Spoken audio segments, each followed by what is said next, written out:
Hey guys, Bronco here, working on the 76 Honda GL 1000, and motor's out. We got the case split apart. Last time I did a video, I had the pistons and everything still in here. I've since taken those out and been doing a lot of research lately and trying to learn about glaze and deglazing and honing and all those types of things. So I was not planning on taking the crank out of here, but then as I started, thinking more about what I was going to be doing, and I'm looking right down underneath here, and right below the crank is the two cylinders, and I don't want to run any risk of getting any type of honing grit or anything like that in any of these bearings or any of these vital components or anything. So I decided to go ahead and take this crank out. So I thought that I'd share with you guys a little bit on how to do that. So in order to take the crank out, once you have everything apart, you need to take out this transmission shaft here, and it really just lifts out. There's these little keepers right here, and they fit inside of these grooves on these different bearings to help locate everything in the case. And there's this plug on the end, and it goes over here on this side, and oil flows into this hole. It gets turned in position just right. Oil goes into that and oils everything. That was kind of sticky, so I had to kind of warm that up a little bit with a heat gun, but take your time, don't break it, and ended up getting that out, and that's just kind of an oil seal. And then this all comes off, and actually, if I can get this position for you, I'm holding the camera while I'm doing all this, so forgive all the bouncing around. But this actually is two separate pieces, and if I stand this up here and show you, you can see how this actually just like lifts, and actually you can take that completely off of there. And so then you take this out in two pieces. You take this piece out, and then you can move this really close to the crankshaft to be able to take the primary chain off. That's why you have to take this out before you take out the crank, because otherwise the primary shaft or the primary chain is in the way.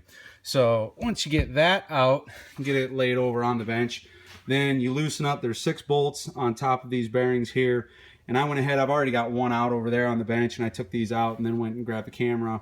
But I went ahead and I try to show you here, I engraved numbers right on the tops of these to make sure that there's no chance of getting those mixed up or put back in a different order. It's really important that all that stuff goes back together exactly the way that it came out.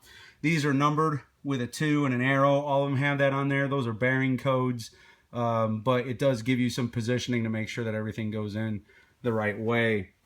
And then actually when I took this off, I was looking at this bearing, and I mean, for anybody who knows anything about Babbitt bearings, it just doesn't get any better than that. I mean, that looks absolutely brand new. There's no scoring on the journals. There's a line in the middle, but that's where there's a line in here for oiling. Okay, so don't worry about that.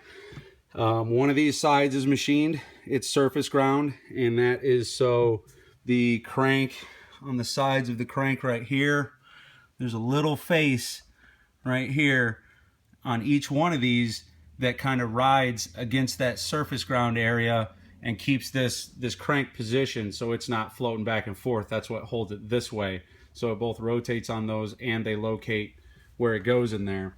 Also, when you pull those off, there's a locating dowel here for each one for accurate positioning. So once you get those all apart, you can take them off and clean all that up and be real careful that you keep them separate. And see, this one, the dowels came out with it, that's okay. But don't mix up those bearings, and make sure that everything goes back in the right way. There's a little, you can see on that side, that little tab that's bent in on that bearing, and that will position that. There's one on both the top and the bottom. So you just want to make sure that you keep number 1 with number 1, and 2 with 2, and 3 with 3. Okay, so you take all those off and set these off to the side. And I'll clean those and organize all that. These are all the bolts that hold everything together. I got all that stuff there to clean up. But really, once you get all that out, I mean, here's a primary chain. That's where that big cog went over here from the transmission shaft. And then now, this should just lift right out of here, and then you'll have the other halves of the bearing shells down inside the case here, and we'll have to take that out. But then I should be able to hone these cylinders, and I won't have to worry about my bearings and any kind of stuff like that. And when I get to the point of doing that, I'll show you guys how all that works and my technique for doing that too, so that we can help some people out. Okay, thanks for watching. Hope you enjoyed it.